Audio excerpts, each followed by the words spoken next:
Hi, Coach Stephen Arnold here, and in today's video, this is our last video in the mini-series, which nutritional system or strategy is right for me. We're just going to go over some key points that are going to help you determine which strategy is right and how to design the best diet for you.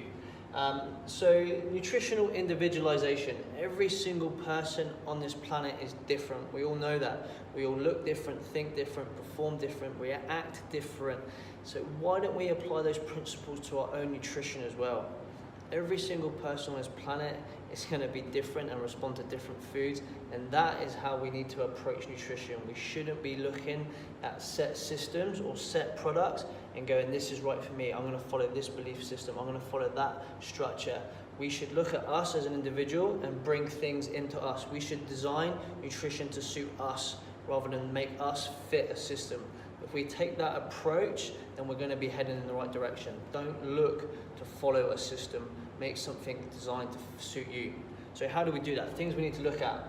First, we need to look at the client's goal. What is the client trying to do? Are you trying to lose weight? Are you trying to gain weight? This is the big factor. Are you just trying to get more energy? So this is the first thing we look at. The second is your history.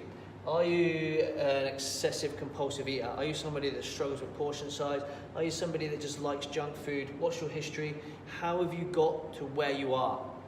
The next thing we need to look at is lifestyle, and how can we make this diet be adherent? How can we help the client be adherent to the diet that we're making? So if you're a busy person and you only have time to eat 3 times a day, don't try to pick up a meal plan that's got 6 meals, because that nutrition coach said that's what you need. You need to eat every 3 to 4 hours, because if you can't stick to it, then you're going to get frustrated and you're going to give up. So make the diet easy for you to be adherent to. If it's 3 meals a day, it's 3 meals. If it's 5, it's 5, great. If it's 3 meals and a shake, brilliant. Whatever it is, make it designed to suit you. What kind of state of health are you in at the moment? Are you in good health? Are you struggling? Are you insulin resistant? Are you sensitive to certain food sources? Are you inflamed? Are you tired? Are you not sleeping correctly? So we need to look at the client's health as well and design food or design nutrition to help the person's health. If you haven't got health, then it doesn't matter what your goal is. Your health should always be the first goal. People think that you need to be lean to be healthy, but it's completely the other way around. You need to be healthy to be lean. So get healthy first. All right, and then the process you need to go through is determine your lean mass. So your body weight minus how much fat you've got gives you your lean weight, and from there we can then calculate the amounts that we need. Then we look at your activity level. The more active you are, the more calories you're going to need, the more carbs you're going to need, the more fats you're going to need, the more proteins you're going to need. So we get your total calories, and then we calculate total protein, which is going to be something like 1.8 to 2.2 grams per kilo of body weight per day. And what I would do with that is I would just split it completely individually through the amount of meals that we've decided from here. So it might be 3 meals, just split it equally between the 3, or split it equally between the 5 and just leave it. That stays the same regardless of whether you're in a surplus or a deficit. Just keep that the same. Next one would come in would be carbohydrates, and we would look to be programming in somewhere between 1 to 4 grams per kilo of body weight per day.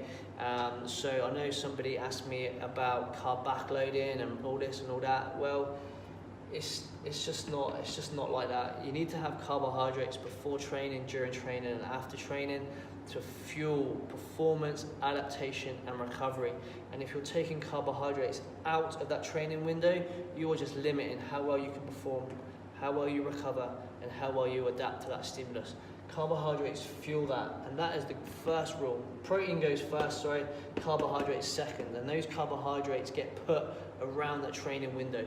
Your rate of glucose uptake will increase by up to 300% as you're training. As you're training, you become more insulin, you produce more insulin, and you become more insulin sensitive, and your body can uptake the glucose that are in your blood a lot faster. So if you have carbohydrates around that training window, the chances of those getting shuttled into the muscle cell are increased by up to 300%, as opposed to if you take those carbohydrates in outside of that training window. So it would go like a bell effect. Your glucose uptake rate would stay flat, and then as you start training, it would go up, and then as you finish training, it starts to curve down, it gets back down to normal levels around about hour and a half is where you're going to get the benefits, but about 3 hours, then it's back to normal. So you want to make sure you're getting those carbohydrates in before, about an hour and a half before, during training through liquid form, dextrose, waxy maize, Vitago, anything like that is going to fuel carbohydrates, fuel performance during the training, and then carbohydrates again after.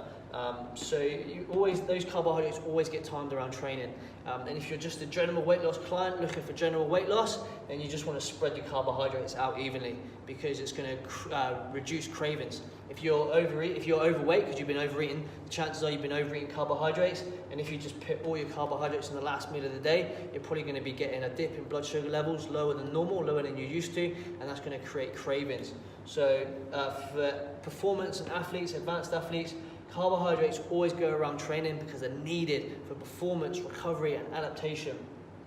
If you're general weight loss clients, just spread your carbohydrates out. Just spread them out throughout the day. Put a little bit of each meal. And then fats come in.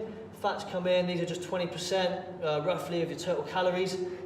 We do protein and carbs on grams, but fats are done as a percentage because that's what the literature says. That's all we've got. That's what all the studies are done, with fats as a percentage, not as grams. So that's what we have to work with. I'm sure that will change over time.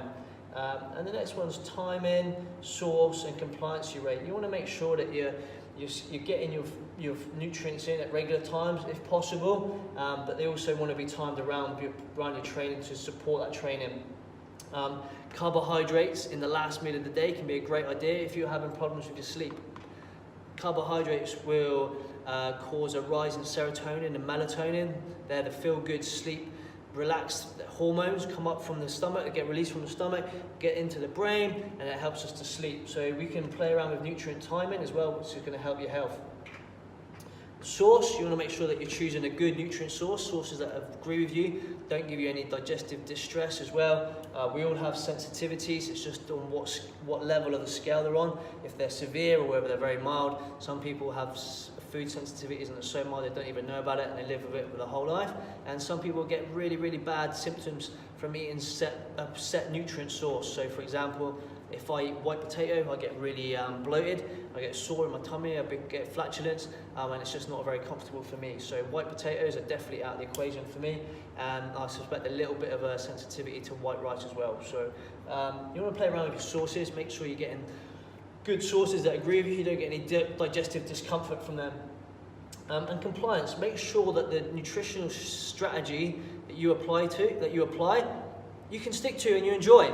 Like, we can all say this strategy is best or that strategy is best, but if you don't enjoy it, what's going to happen? You're going to give up on it. You're not going to stick to it. So make sure that what you do design for yourself, or whatever you are applying, you enjoy it.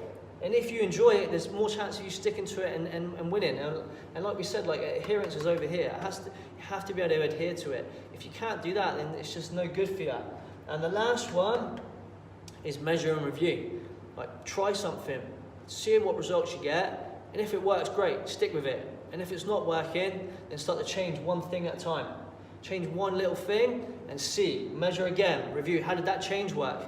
And what people will do is they'll try something, it doesn't work, and then they'll completely scrap it and try something whole new again.